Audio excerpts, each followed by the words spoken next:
Okay, so I wanted to make a video for y'all about nutrition. A big part of this challenge is nutrition. And of course, we have Shakeology to make sure we're getting at least one healthy meal a day and you're doing your workouts, but you can work out as hard as you want and drink Shakeology, but if the rest of your nutrition is suffering, then your results are going to be limited. Okay, so again, part of this challenge is learning not just what to eat, but how often to eat and what kind of portions to eat. Okay, so I encourage you to start measuring things or kind of start eyeballing things. That will help. I'm going to get to that in a second, but first I want to talk about Shakeology. So I was never ever a vitamin person, a supplement person, didn't even, take a multivitamin while I was back running marathons or anything. It was crazy. So Shakeology has been huge for me over the past couple years. Just think of every single superfood on the face of the earth in powder form, and that's what it is. So it's amazing, all natural. It's going to change the way that you view food and your taste buds and all that sort of thing. So if you're used to eating greasy food or junk food, I promise you, not even going to want that anymore after you get used to Shakeology. So I always recommend, first starting out by blending it with something in the blender. So you can add in yogurt or banana or different kinds of fruits or honey or almond milk or whatever. Eventually you kind of want to get to the point where you're just drinking it with water or coconut water or just kind of some base like that, just because it'll keep it low calorie, that sort of thing. Every once in a while I still do one in the blender, but for the most part I just drink mine with either water or coconut water every day. So you're going to see amazing benefits from that, and I'm going to tell y'all more about that throughout the challenge. So moving on. In America, we have gotten to the point where people hear all the time, you should be eating 4 to 6 small meals a day. And small meals are true, but I want to make sure what you're thinking about as meals isn't like breakfast, lunch, and dinner. It's not like huge portions, huge sizes of food. So when we say small meals, it really just means eating small amounts throughout the day. So within 2 to 3 hours of each other.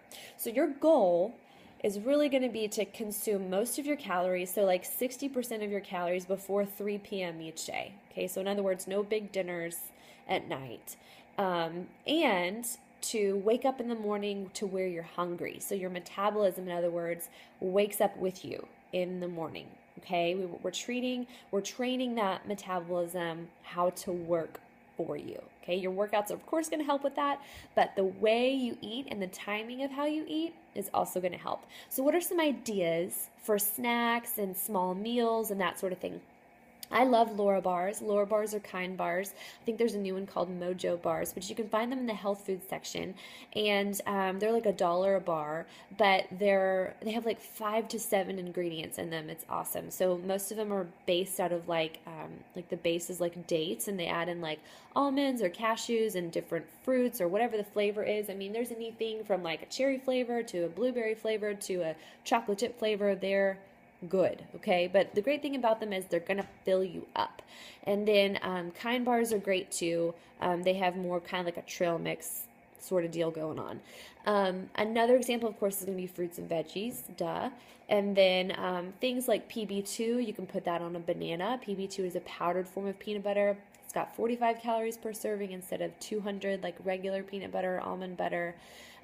Kashi makes some great healthy cookies if you're a sweet tooth person. Kind also makes a square sort of chocolate chip kind of cookie thing that has quinoa in it. So there's definitely some good options. If you're a granola person, just make sure you're looking at serving sizes, because some of those calories can still add up. Okay, Greek yogurt is a great option. Yeah, so that's all that are coming to my mind, at the top of my mind. Small meals, of course, lean meats. So chicken, turkey, we do turkey burgers a lot. tacos, make sure you're using something like sirloin or deer meat, just really lean meats, and of course lots of veggies.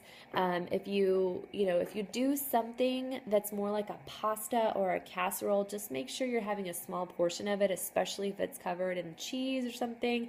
Try to really limit your dairy if you're working on weight loss. And focus on limiting condiments too. Like mustard is fine, but if you're talking about ketchup or mayonnaise, just stay away from that. Anything thick and creamy like ranch dressing, Caesar dressing, all that stuff is kind of hidden in foods, especially when you're eating out, which brings me to fast food. So try to avoid fast food. If you've got to go somewhere like Subway, where you can just get like a plain sandwich with not a bunch of crud in it, okay? So do your best at restaurants. So many places now have their nutrition posted online, especially of course if it's like a commercial like chain place. So look that information up before you go. Know a few choices of what to order so you're not totally off track. Okay. Last thing I want to talk about is macronutrients. So when you look at a nutrition label, the first thing you want to look at is serving size. Okay, so if there's like 32 servings in a bag of whatever you're eating, make sure you take out 1 or 2 servings and then put the rest of it up. Okay, so you have your serving size out, and that's what you're going to eat. Okay, be aware of serving sizes. And then the next thing you're going to look at is calories. Now, what makes up calories? Macronutrients, fats, carbs, and proteins. So in the fats section, it's going to list like a total fats, and then it's going to break it down into saturated, which try to limit that. If there's any trans fat, just try to stay away from it. The good fats are monounsaturated and polyunsaturated, so those are okay in, of course, moderate amounts. Things like avocados and nuts are going to have that, okay? Just remember small amounts of those things. And then the next thing you're going to look at is carbs. Carbs are fiber and sugar. So fiber is the good one. It actually doesn't contain any calories in it. So any sort of fiber is going to not only fill you up, but it's going to keep you regular. It's got a lot of benefits to it. And then sugar, just try to, watch your sugar intake.